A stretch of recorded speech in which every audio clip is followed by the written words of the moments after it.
नमस्कार, स्वागत है आपका हमारे इस खास कार्यक्रम बैठका में। मैं हूं सनी गंगासागर आपके साथ में। छत्तीसगढ़ के इंजीनियरिंग के छात्र अब अच्छे इंजीनियर ही नहीं बनेंगे बल्कि एक बेहतर नागरिक भी बनेंगे। उन्हें इंजीनियरिंग की विधाओं के साथ साथ श्रीमद् भागवत गीता का पाठ भी पढ़ाया जाएगा, ये कहना है राज्य सरकार का। इस साल इसे तकनीकी शिक्षा में लागू करने की तैयारी की जा रही है और इसके लिए कोर्स में बदलाव भी किया गया है। पुराने विषयों का कंटेंट तो बदला ही गया है, इसके साथ ही साथ 4 नए सब्जेक्ट भी इसमें शामिल किए गए हैं। इसी तरह मल्टीपल एंट्री और मल्टीपल एग्जिट जैसे प्रावधान इसमें किए गए हैं, लेकिन विपक्ष इसका विरोध कर रहा है। वही बहुत से लोग हैं जो कि इसको अव्यवहारिक बता रहे हैं और इसीलिए आज का हमारा विषय है इंजीनियर भागवत गीता वाला।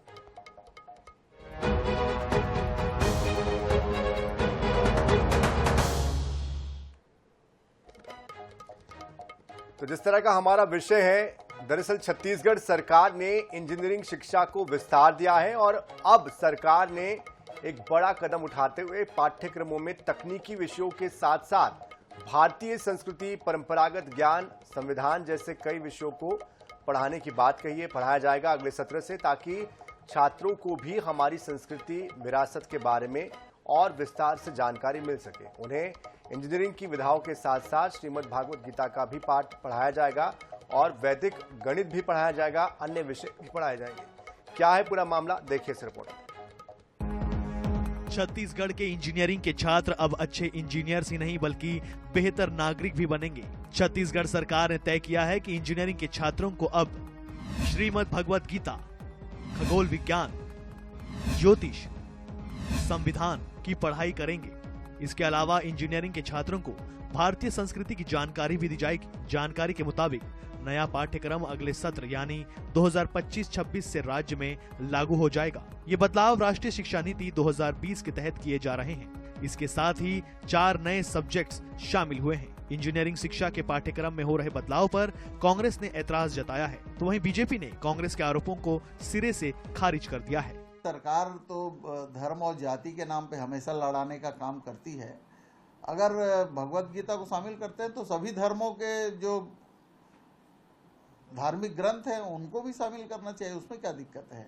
अगर वो किसी एक ही धर्म के बारे में पढ़ाना चाहते हैं तो ये तो जातिवादी और वर्ण व्यवस्था पे आधारित व्यवस्था हो जाएगी। उनको करना है तो सभी को करना चाहिए। भगवत गीता को भी करो, बाइबिल को भी करो, कुरान को भी करो और जो धार्मिक ग्रंथ है उनको सबको शामिल करना चाहिए। क्यों नहीं करते? एक तो ये जब भी सनातन के किसी विषय को लेकर बातचीत होती है तो सबसे पहले किसी के पेट में दर्द होता है, वो कांग्रेस के नेताओं के मन में होता है। सनातन परंपरा से जुड़ना, सनातन चीज़ों को जानना और हमारी जो शिक्षा नीति 2020 की आई है उस शिक्षा नीति के अनुरूप जिस तरह से आज देश में काम हो रहा है और निश्चित रूप से फिर से शिक्षा व्यवस्था को सुदृढ़ और मजबूत करने का, संस्कार युक्त शिक्षा, अपनी भाषा में शिक्षा, ये आज के समय की आवश्यकता है। कुल मिलाकर भगवत गीता और संविधान जैसे विषयों को तकनीकी शिक्षा में शामिल करने पर सियासत शुरू हो गई है। सरकार का उद्देश्य छात्रों को सिर्फ इंजीनियर ही नहीं बल्कि एक जिम्मेदार नागरिक के रूप में भी तैयार करना है। अब देखना होगा कि ये पहल छात्रों को बेहतर नागरिक बनाने में कितनी कारगर साबित होती है। स्वप्निल गौरखेड़े, INS 24/7, रायपुर। तो अमूमन कथावाचक के लिए या इस तरह से जो धार्मिक लोग होते हैं उनके लिए एक शब्द कहा जाता है कि भाई राजिम वाले पंडित जी, फला जगह के फला, फला जगह के फला। इसलिए आज हमने भी सोचा इंजीनियर श्रीमद् भागवत गीता वाले। तो ये जो बातें कही जा रही है, भगवत गीता, प्राचीन संस्कृति, धरोहर, गणित और तमाम तरह की जो पुरानी विधाएं थी उसको इंजीनियरिंग में जोड़ने की, ये कितनी व्यवहारिक है और इसका क्या तर्क है, क्या इसका कुतर्क है और वाकई में क्या इसका कोई उपयोग भविष्य में हो पाएगा। और सिर्फ इंजीनियरिंग में ही क्यों नहीं डॉक्टरी पेशे में, क्यों नहीं अलग पेशों में, क्यों नहीं स्कूल लेवल पर। ऐसे कई सवाल हैं जिनका जवाब जानने की कोशिश करेंगे और हमारे साथ इस पर बात करने के लिए बहुत खास मेहमान जुड़ चुके हैं। उनका परिचय आपसे करवा देते हैं। सुनील चौधरी जी है, प्रवक्ता भारतीय जनता पार्टी, मुखर होकर अपनी बात रखते हैं। सुनील जी, बहुत स्वागत है आपका। अभय नारायण राय जी है, प्रवक्ता कांग्रेस, मजबूती से अपनी बात रखने के लिए पहचान रखते हैं। और वही डॉक्टर जवाहर सूरी शेट्टी जी है, शिक्षाविद है, लगातार शिक्षा के क्षेत्र में सक्रिय है और शिक्षा को लेकर जब बदलाव होते हैं तो अक्सर उनसे ही हम पूछते हैं कि इसका विश्लेषण कैसे किया जाए। बहुत स्वागत है सर आप दोनों का भी। तो शुरुआत मुझे लगता है जवाहर सूर्य शेट्टी जी आपसे ही करनी चाहिए। ये जो बदलाव किया गया है कितना व्यवहारिक है, कितना प्रासंगिक है और क्या वाकई में इसकी जरूरत है? ठीक है, तो 2020 में जब नई शिक्षा नीति बनी थी तो उसमें IKS यानी इंडियन नॉलेज सिस्टम का समावेश लगभग सारे पाठ्यक्रमों में करना अनिवार्य कर दिया गया था। ये अभी छत्तीसगढ़ में सिर्फ इंजीनियरिंग के लिए लागू किया है, लेकिन क्रमशः सभी जगह लागू होगा और ये अनिवार्य है। दूसरी बात यह है कि इसका एक दूसरा रूप है कि अगर NAAC या किसी कॉलेज का जो रेटिंग देखा जाता है उसमें कितने अच्छे से आपने IKS लागू किया है, बच्चों को भारतीय संस्कृति यानी इसमें धर्म का कोई रोल नहीं है, भारतीय संस्कृति का कितना ज्यादा समावेश आप कर पाए हैं पाठ्यक्रम में, जिससे वो एक अच्छा भारतीय बन सके, वो उद्देश्य रहता है। तो उसका उसके अंक NAAC एक्रेडिटेशन का A या A+ में समावेश किया गया है। तो संपूर्ण रूप से इसको लागू किया जाएगा। अभी सिर्फ इंजीनियरिंग है छत्तीसगढ़ में। नहीं, लेकिन बतौर तकनीकी शिक्षा के तौर पर इंजीनियरिंग को देखा जाता है, ऐसे में वहां पर इस तरह के विषय लाना, धार्मिक विषयों को लेकर आना, ये कितना सही लगता है आपको बतौर शिक्षाविद होने के नाते? और छात्रों के लिहाज से भी सोचे तो क्या वो इसको एक्सेप्ट कर पाएंगे? नहीं, मुझे ये नहीं पता है कि छत्तीसगढ़ सरकार क्या लागू कर रही है, लेकिन इसका उद्देश्य धार्मिक शिक्षा देना नहीं था। हाँ, इसका उद्देश्य है कि हमारे परंपराओं में कुछ ऐसे, जैसे वैदिक मैथमेटिक्स आपने कहा, हाँ, उसका गणित में समावेश करना कोई गलत नहीं है, उससे बल्कि आपकी सांख्यिकी बेहतर होती है। हाँ, तो उस तरह की कुछ चीजें जो हमारे परंपरा में है लेकिन हम भूल गए हैं, उसका समावेश होना है भारतीय इंडियन नॉलेज सिस्टम में। तो इंजीनियर भी सिर्फ ब्रिज बनाना उसका काम नहीं है, नैतिकता उसका काम है, समाज के लिए काम करना उसका काम है। तो सिर्फ गणित करना उसका काम नहीं है। हाँ, तो समाज में किस तरह के मूलभूत सुधार होने चाहिए वो भारतीय संस्कृति में जो है उसका समावेश किया गया है, ये उद्देश्य था। चलिए, वापस आऊंगा तो आपसे मैं और डिटेल में बात करूंगा, पर मैं ये बता दूं कि 4 नए सब्जेक्ट जो जोड़े गए हैं उसमें क्या क्या बदलाव किए गए, ताकि दर्शकों को भी स्पष्ट हो जाए, हमारे मेहमानों को भी स्पष्ट हो जाए। तो देखिए, पुराने जो सब्जेक्ट है उनका कंटेंट बदला गया है और जो नए 4 सब्जेक्ट जोड़े गए हैं उसमें पहले सेमेस्टर में फाउंडेशन कोर्स जो दिया जा रहा है उसमें course of ancient Indian knowledge system, यानी कि पुरातात्विक जो भारत था उसको लेकर इंडियन नॉलेज है अपने संस्कृति के बारे में। दूसरे सेमेस्टर में श्रीमद् भगवत गीता का manual of life and universe, इसको लेकर एक सब्जेक्ट जोड़ा गया है। थर्ड सेमेस्टर में है Indian traditional knowledge, science and practice, और फोर्थ सेमेस्टर में है Indian culture and constitution of India. ये 4 वो बदलाव किए गए हैं। सुनील जी, बात वही आकर रुक जाती है, आपको मौलिक ज्ञान देना है तो फिर उसके लिए स्कूल है, घर परिवार है, तमाम सामाजिक संस्थाएं हैं, समाज है, आसपास का माहौल है। तकनीकी पेशे में आखिर इसको क्यों आप डालना चाहते हैं और क्या इसको जो विद्यार्थी है वो इसको एक्सेप्ट करेंगे और किस आधार पर एक्सेप्ट करेंगे, खासतौर पर आज के समय में जब हम स्मार्टफोन के समय में जी रहे हैं? जी, राम राम, जय जोहार, जय छत्तीसगढ़। देखिए, बहुत महत्वपूर्ण विषय है श्रीमद् भगवत गीता, खगोल विज्ञान, ज्योतिष और संविधान। ये कोई धार्मिक एजेंडा नहीं, सबसे पहले तो ये समझ लें, ये भारत की आत्मा है और जो विज्ञान और राष्ट्र चेतना का ये हिस्सा है। इस बात को पहले समझें। देखिए, कांग्रेस प्रश्न उठाए या कोई प्रश्न उठाए, सबसे पहले तो हमें पता है, आपने भी जैसे कहा कि मोबाइल का, लैपटॉप का जमाना है, तो क्या हम अपने बच्चों को रोबोट जैसा तैयार करना चाहते हैं? देखिए, भारतीय शिक्षा पद्धति जो है वो पश्चिमी नहीं है। भारतीय शिक्षा पद्धति जो है वो संवाद आधारित मूल्यों पर केंद्रित रही है और उसमें भगवत गीता जो है वो 100% सभी के लिए अनुकरणीय है। आप देखिए, मानसिक तनाव से, अवसाद से ग्रसित बच्चे लगातार आत्महत्या से लेकर के कैसे कैसे कदम उठा लेते हैं। आप देखेंगे कि लगातार जो है मानसिक संतुलन की आवश्यकता है और नंबर ही जरूरी नहीं है, मन का संतुलन भी जरूरी है। नंबर के साथ साथ मन का संतुलन कैसे बनेगा? संतुलित, संस्कारी और संवेदनशील बनाना, ये महत्वपूर्ण विषय है आज के समय में। आजकल आप देखेंगे जो भी विषय आते हैं, आप भी देख रहे हैं, मैं भी देख रहा हूं, लगातार समाचार पत्रों में आता है, आपके चैनल में दिखाया जाता है कि बच्चे जो हैं एक तकनीकी शिक्षा की दिशा में या इस तरीके की चीजों में आम जो व्यवहार है, घर में या परिवार में क्या व्यवहार करना है, समाज जीवन में आपका क्या योगदान है, राष्ट्र के लिए आपका क्या योगदान है, इन सारे विषयों को ध्यान में रखते हुए नई शिक्षा नीति के अंतर्गत ये चीजें शामिल की गई है। और ये बदलाव जो है वो एक सकारात्मक दिशा में इसको लेना चाहिए। और हम ये मानते हैं कि छात्र सिर्फ इंजीनियर नहीं, एक जिम्मेदार नागरिक भी बने, और वो होना चाहिए कि सब एक नागरिकता का जो धर्म है वो निभाए, अपनी संस्कृति को जाने, संविधान सुनील को जी, आपकी समझे बातें और सुनने में बड़ी समाज अच्छी के लिए लग रही है, बिल्कुल भागवत कथा की तरह लग रही है, लेकिन बात तो वही आती है ना, कितना व्यवहारिक है। आप भागवत कथा के मोड़ में चले गए हैं। बात इस बात पर हो रही है कि ये जो ज्ञान आप देना चाह रहे हैं सुनील जी, उसके लिए स्कूल है, घर परिवार है, आसपास का माहौल है, सामाजिक संस्थान है, तमाम तरह की चीजें। और भारतीय संस्कृति तो ऐसी है कि हम सभी की जो परवरिश होती है वो इसी आसपास होती है। घरों में पूजा पाठ होता है, आसपास मंदिरों में भी लगातार होता रहता है।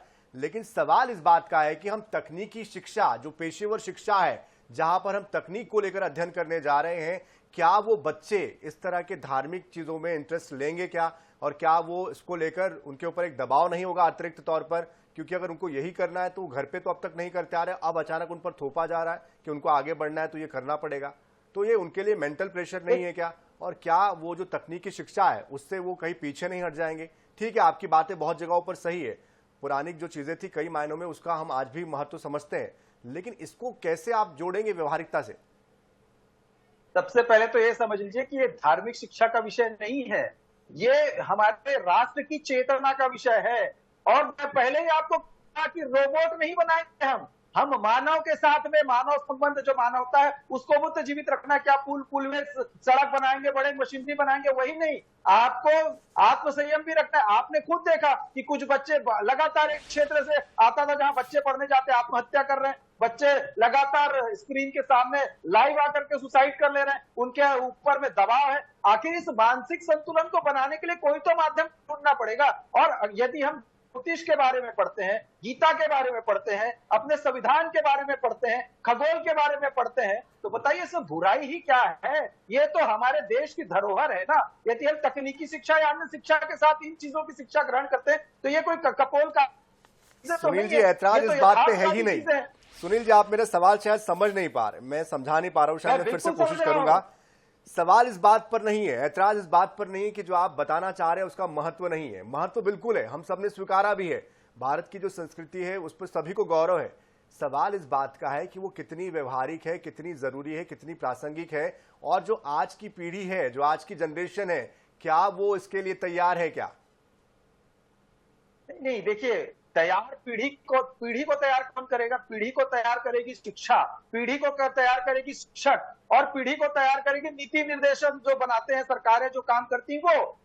आप आने वाली पीढ़ी को क्या बनाना चाहते हैं? रोबोट बनाना चाहते हैं कि उसमें इंसानियत और मानवता को जिंदा रखना चाहते हैं? लगातार जो दबाव झेल रहे हैं लोग, उनसे कैसे आप उनको निजात दिलाएंगे? महत्वपूर्ण विषय। आपको तकनीकी शिक्षा तो मिल ही रही है ना, उसके साथ यदि ये भी ज्ञान मिलेगा, आप भारत के संविधान को समझेंगे। क्यों नहीं समझना चाहिए? क्या देश का कानून ये नहीं कहता कि आपको कानून का ज्ञान होना आवश्यक है? आप ये कह करके नहीं पढ़ सकते कि मुझे नहीं मालूम था कि चोरी करना अपराध है, मुझे नहीं मालूम था कि हत्या करना अपराध है। सबको पता होना चाहिए, तो संविधान भी पता होना चाहिए। उसी प्रकार से खगोल की विषय है, वो भी आपको पता होना चाहिए। ज्योतिष की गणना में देखिए आप, भाई लोग कहते हैं कि आज चांद निकलेगा कि नहीं निकलेगा, हमारे पंचांग में छपा रहता है, उसमें लिखा रहता है इतने बज के इतने मिनट में आज चांद निकलेगा, इतने बजे ये होगा, और वो होता है। तो कहीं ना कहीं ये साइंटिफिक ही विषय है, और इसको जोड़ कर यदि हम आगे बढ़ना चाहते हैं, अपने छात्रों के जीवन में एक नई दिशा को ले जाना चाहते हैं, उसमें बुराई क्या है? उसमें तो बिल्कुल कोई मुझे नहीं आती। वापस आऊंगा मैं आपके पास सुनील जी,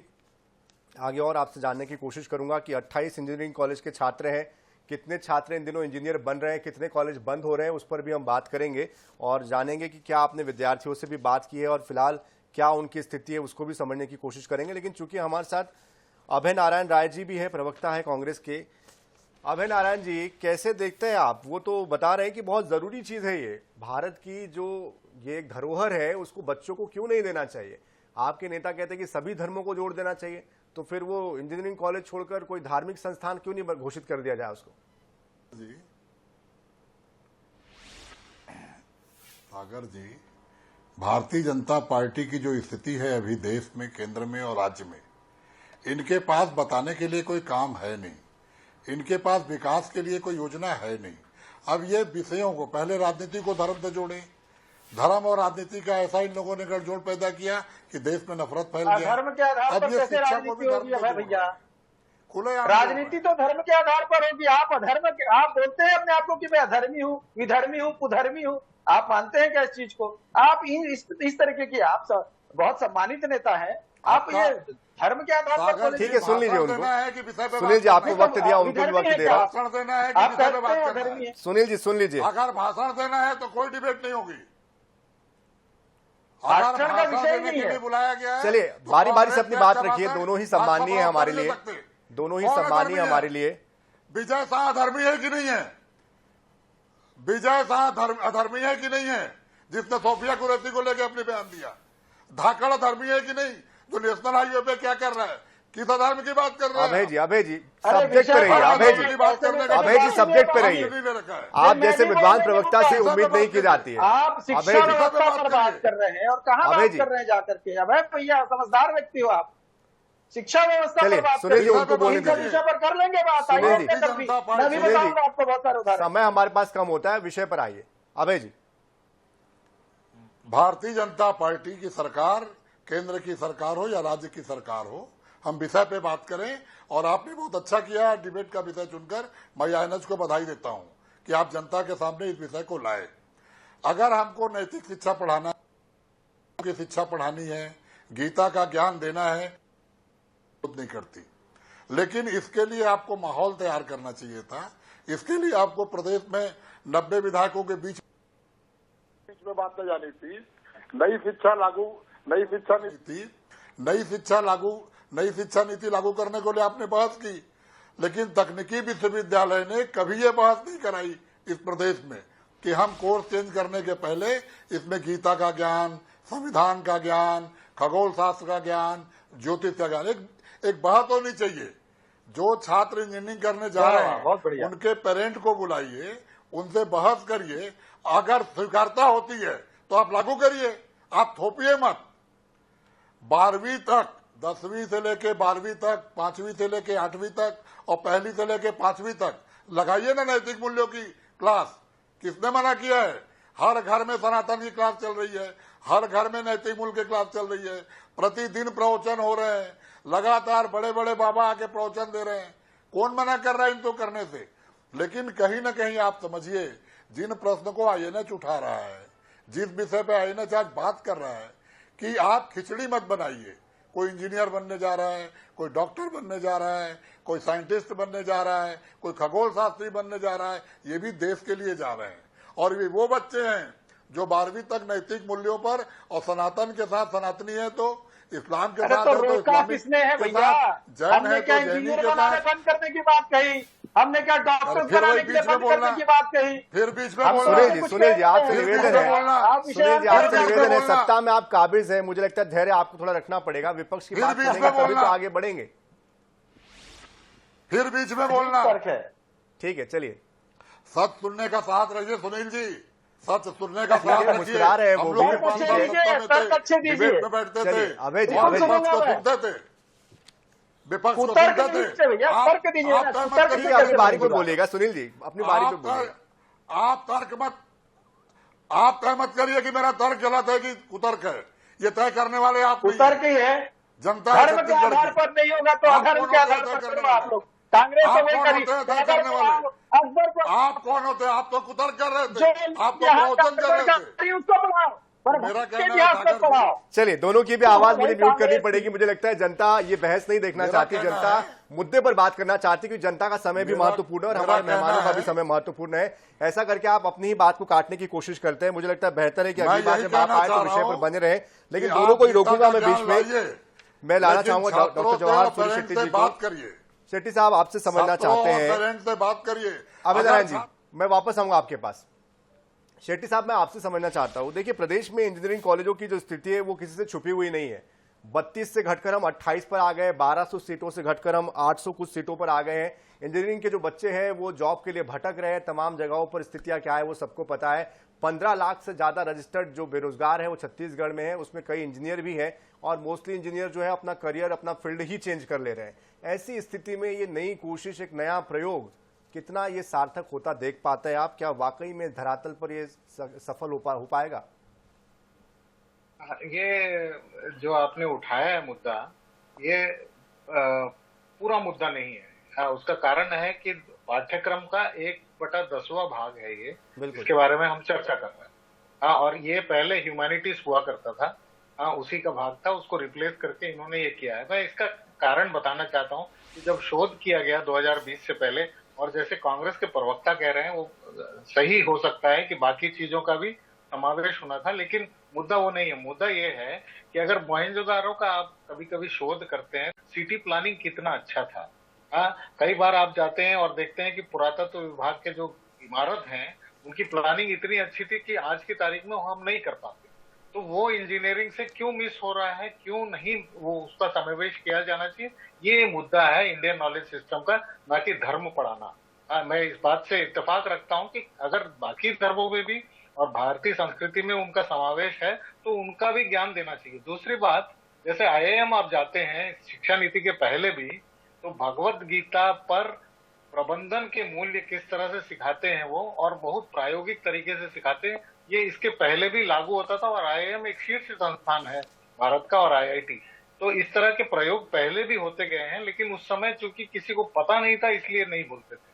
तो मेरा कहना है कि अगर कोई पुरानी चीज अच्छी है और उसको लागू किया जा सकता है, चाहे वो मेडिसिन में हो चाहे इंजीनियरिंग में हो, तो क्यों ना उसका किया जाए उपयोग, ये बात है। दूसरा, पाठ्यक्रम में मूल रूप से बहुत सारे परिवर्तन हैं, जैसे AI का उपयोग या टेक्नोलॉजी का उपयोग किया जाए, चाहे वो मेडिसिन में हो चाहे इंजीनियरिंग में हो। इन चीजों के बारे में हम नहीं बात कर रहे हैं जो कि इसका समावेश किया गया है। बिल्कुल, लेकिन छात्र इसको कितना एक्सेप्ट कर पाएंगे, कितना उनके लिए ये इजी टू अडॉप्ट होगा? मैं इसलिए बता रहा था कि IIM में ये ऑलरेडी उपयोग किया जा रहा है और छात्र वहां उसका उपयोग करते हैं और डेली प्रबंधन में यूज करते हैं। से हम उसको परोसेंगे, सिर्फ पाठ्यक्रम बनाने से नहीं चलता है, उसको जिस तरह से हम परोसेंगे, अगर उसमें धार्मिकता झलकती है तो आज का युवा वो उसको नहीं लेगा। हाँ, लेकिन उसमें प्रायोगिकता अगर झलकती है तो जरूर लेगा वो, उसको जिस तरह से बहुत परोसते हैं वो महत्वपूर्ण पॉइंट आपने रेज किया है सर। धार्मिकता और प्रायोगिकता, ये दोनों का जो अंतर है उसको समझना पड़ेगा। सुनील जी, ये जो अंतर है ये कैसे समझाएंगे, कैसे बताएंगे कि दरअसल ये सिर्फ धार्मिक नहीं है, इसके पीछे वैज्ञानिक तर्क भी है, इसके पीछे और लॉजिकल चीजें भी है जिसको कि छात्र एक्सेप्ट करेंगे और वाकई में भविष्य में इसको लेकर जो एक भ्रांति अभी चल रही है उसको दूर करेंगे। और बाकी क्या दूसरे जो कोर्सेस है, चाहे वो मेडिकल हो या दूसरे जो अन्य कोर्सेस है, क्या उसमें भी इस तरह से कुछ एप्लीकेबल करने वाले? देखिए, ये बहुत महत्वपूर्ण विषय है, और अभी तो केवल इंजीनियरिंग है, बाकी अन्य विषयों पर, अन्य शिक्षा व्यवस्था पर भी ये सारी बातें लागू होंगी आगे जाकर। और इसको समझाने की कोई बात ही नहीं है। भाई, देश का जो भारत देश का नागरिक वो सब बातों को समझता है, लेकिन कहीं ना कहीं इन चीजों का भी माननीय जवाहर यूनिवर्सिटी जी कह रहे हैं, बड़े विद्वान है, शिक्षाविद है और लगातार रिसर्च करते हैं। उन्होंने भी बताया कि मात्र 10% है, 90% तो वही है। और हम चाहते हैं, या सरकार चाहती है, देश का प्रत्येक नागरिक चाहता है कि हमारे यहाँ से जो भी बच्चा हो, यदि मेरा भी बच्चा हो, यदि वो किसी तकनीकी शिक्षा की दिशा में जाता है, उस ओर पढ़ाई करता है, तो उसके साथ साथ वो एक अच्छा नागरिक भी बन करके निकले। उसके साथ साथ उनके जो मन का जो है, जो आज का जो तनाव है, उससे उसको मुक्ति की राह भी मिले। उसके साथ साथ जो हमारे पुराणों में, जो हमारे धार्मिक ग्रंथों में हमारे जो पुराने, लेकिन यहाँ पर बीच में रोकूंगा आपको मैं सुनील जी। शिव डहरिया जी का ये भी कहना है कि इसमें फिर बाकी धर्मों को भी जोड़ा जाए। नहीं, तो यदि बाकी धर्मों की अच्छी चीज होगी तो उसको भी जोड़ेंगे ना। कब कहा कि भाई भारत में हम किसी धर्म को नहीं जोड़ रहे हैं? यदि अच्छी चीजें हैं उसको भी जोड़े जाएंगी। जैसे जैसे सुझाव आएंगे वैसे वैसे सरकार आगे बढ़ेगी। हम तो ये नहीं कह रहे भाई यदि हमारे खगोल विज्ञान में कोई बात है तो उसको जोड़ा गया है, यदि ज्योतिष में कोई बात है तो जोड़ा गया है, यदि गीता में कोई बात है तो जोड़ा गया है, यदि भारत का संविधान सबको पता होना चाहिए तो जोड़ा गया। और विषय आएंगे उसको भी जोड़ा जाएगा। भारत का संविधान जुड़ गया तो सब जुड़ गया, ये मान के चलिए। भारत का संविधान अपने आप में विस्तृत विषय है, और यदि वो आता है तो सारे विषय अपने आप आते हैं। लेकिन हाँ, ये चीज समझना चाहिए कि छात्रों का भविष्य और देश का भविष्य दोनों जो है वो सही दिशा में चले। इसलिए इस प्रकार बेरोजगारी के आंकड़े पे भी कुछ बोलेंगे, जो कॉलेज बंद हो रहा है उस पर भी कुछ बोलेंगे?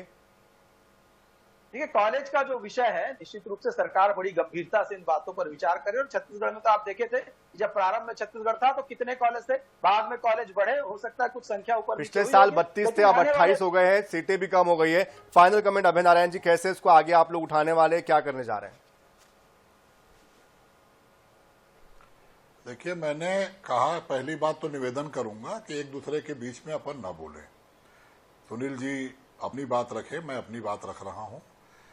पहली बात यह है कि कोई भी चीज लागू करने के पहले उसकी स्वीकारता करा ली जाए, छात्रों के बीच जाएं, उनके पालक के बीच जाएं।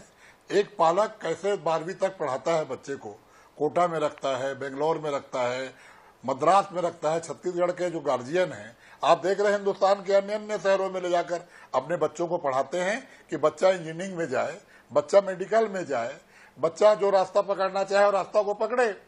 तो सरकार को चाहिए कि पहले पालक का और शिक्षक का भी सुने। रही बात जिस धर्म में जो अच्छी बात हो, उस धर्म के अच्छी बातों को स्वीकार करके अगर मूल्यों की नीति के लिए कोई पढ़ाई होती है तो कराना चाहिए, नैतिक मूल्य बनने चाहिए। और आप क्लास 1 से लेके क्लास 12 तक तो आपकी पूरी छूट है, आप नैतिक मूल्य पढ़ाइए, करिए। बिल्कुल जाहिर सी लेकिन बात है, बच्चों आपका ये कहना है, दलील ये है कि सबको साथ लेकर चलना चाहिए और सबकी सुनने के बाद उस पर आगे डिसीजन लेना चाहिए। बहरहाल समय हमें रोक रहा है, माफी चाहूंगा मैं अभय नारायण जी आपसे बीच में रोकने के लिए, लेकिन समय रोक रहा है। बहुत धन्यवाद आप तीनों का, सुनील चौधरी जी आपका, अभय नारायण जी आपका, डॉक्टर जवाहर सूरी शेट्टी जी आपका बहुत धन्यवाद। तो देखिए, आने वाले समय में बहुत से बदलाव होने जा रहे हैं। कुछ बदलावों में स्वीकार्यता मिलेगी, कुछ को नकारात्मक तौर पर लिया जाएगा, लेकिन कुल मिलाकर बात यही आती है कि जिनके साथ ये बदलाव होने हैं उनकी क्या राय है, वो इसे कैसे एक्सेप्ट करते हैं या नकारते हैं, ये देखना दिलचस्प होगा। बहरहाल इस पर भी हमारी नजर बनी हुई है। इसी के साथ इस खास पेशकश में इतना ही। ताजा खबरों के लिए, अपडेट्स के लिए आप बने रहिए INS 24/7 के साथ। नमस्कार।